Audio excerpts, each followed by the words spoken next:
Hello friends. इस video में हम पढ़ेंगे eye lens and its function.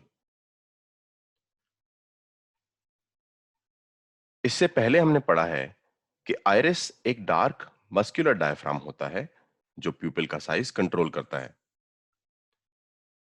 जब हम ब्राइट लाइट में होते हैं, जैसे कि एक वेल लिट रूम या फिर सनलाइट में, तब आइरिस प्यूपिल को कंट्रैक्ट करके कम से कम लाइट हमारी आंखों में जाने देता है।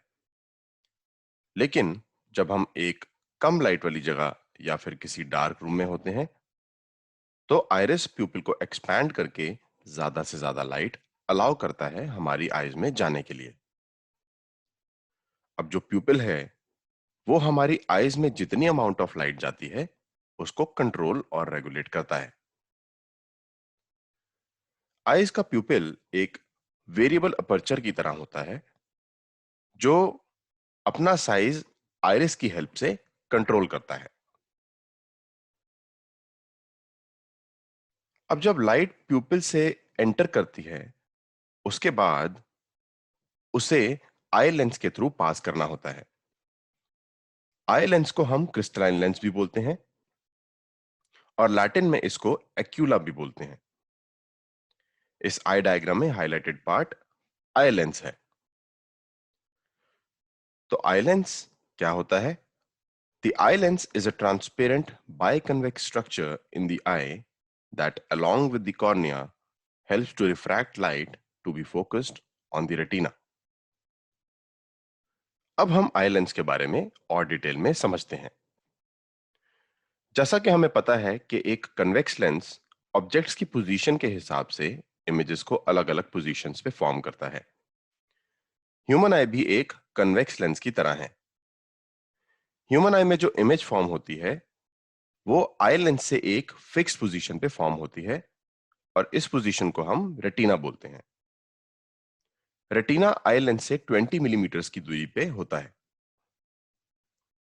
अगर एक पेन हमारी आंखों के पास रखा है तो उसकी इन्वर्टेड इमेज रेटिना पे फॉर्म होती है।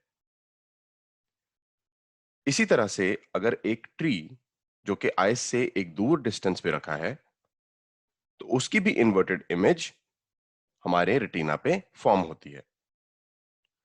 उसके बाद ऑप्टिकल नर्व्स हमारे ब्रेन पर सिग्नल सेंड करती हैं जो कि हमें एक्चुअल ऑब्जेक्ट को दिखाता है जैसा वो नेचर में एग्जिस्ट करता है। अब आप सोच रहे होंगे कि आई सभी ऑब्जेक्ट्स की इमेज को एक फिक्स पोजीशन पे कैसे फॉर्म कर देती है, लेकिन एक कन्वेक्स लेंस के केस में देखा जाए तो इमेजेस अलग-अलग पोजीशंस पे फॉर्म होती हैं। So how does the eye form all images at a fixed position? That is the retina. तो हमारी आईज आई लेंस की फोकल लेंथ को सिलियरी मसल्स की हेल्प से एडजस्ट करती है। सिलियरी मसल्स और ciliary body holds the eye lens in its position and brings about changes in the shape, that is curvature of the eye lens, and hence the focal length of the eye lens. And the process by which ciliary muscles function to change the focal length of the eyes so that the image is clearly formed on the retina is called the accommodation of the eye.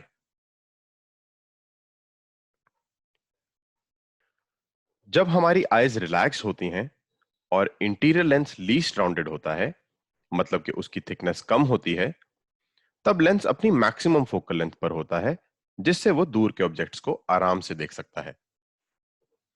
अब जब object पास में होता है तब ciliary muscles में tension बढ़ जाता है और हमारे लेंस की सपोर्टिंग फाइबर्स लूज हो जाती हैं, जिसकी वजह से आई लेंस ज्यादा राउंड हो जाता है और उसकी फोकल लेंथ सबसे कम होती है। तो अगर हमें कोई दूर का ऑब्जेक्ट देखना होता है तब सिलियरी मसल्स रिलैक्स्ड होती हैं और लेंस अपनी मिनिमम स्ट्रेंथ या फिर मैक्सिमम फोकल लेंथ पर होता है।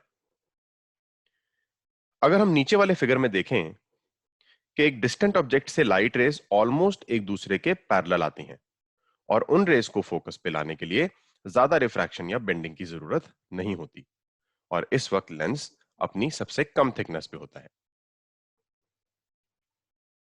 और अगर हमें कोई पास का ऑब्जेक्ट देखना होता है तब सिलियरी मसल्स कॉन्ट्रैक्ट हो जाती हैं और लेंस अपनी मैक्सिमम स्ट्रेंथ या मिनिमम फोकल लेंथ पर होता है। एक पास के ऑब्जेक्ट जब वो हमारे पास रखा होता है ऑब्जेक्ट, जैसे कि हम नीचे वाली फिगर में देख रहे हैं, तो उससे जो लाइट रेज आती हैं वो डाइवर्ज हो रही होती हैं और उन्हें फोकस पे लाने के लिए ज्यादा रिफ्रैक्शन या बेंडिंग की जरूरत होती है।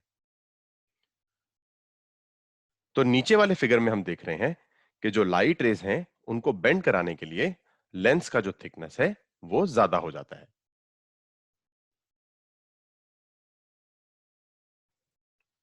But what happens when the object is very close to the eye? इसके लिए हम एक एग्जाम्पल कंसिडर करते हैं। अगर एक बुक जिसको हम अपनी आंखों के बहुत पास रखते हैं तो हमें उसको पढ़ने में मुश्किल होती है या फिर हमसे वो बिल्कुल भी नहीं पढ़ी जाएगी। लेकिन हम जब बुक को आई से थोड़ा दूर लेके जाते हैं तब हमें उसके लेटर्स दिखना शुरू हो जाते हैं। ऐसा इसलिए होता है क्योंकि आई की फोकल लेंथ एक पर्टिकुलर वैल्यू से कम नहीं हो पाती, इसलिए इमेज रेटिना पे फॉर्म नहीं होती और हमें वो ऑब्जेक्ट ब्लरी दिखता है। So the minimum distance from the normal I at which the objects can be seen clearly and distinctly without any strain on the eye is known as the distance of distinct vision. इसको हम least distance of distinct vision बोलते हैं। Normal eye के लिए least distance of distinct vision की value होती है 25 centimetres. So what have we learned? The eye lens is a transparent biconvex structure in the eye that, along with the cornea, helps to refract light to be focused on the retina. Ciliary muscles or ciliary body are the muscles which hold the eye lens in its position and bring about changes in the shape, that is the curvature of the eye lens, and hence the focal length of the eye lens. The process by which ciliary muscles function to change the focal length of the eyes so that the image is clearly formed on the retina is called the accommodation of the eye. For viewing objects at large distance from the eye, the ciliary muscles are relaxed and lens is at minimum strength.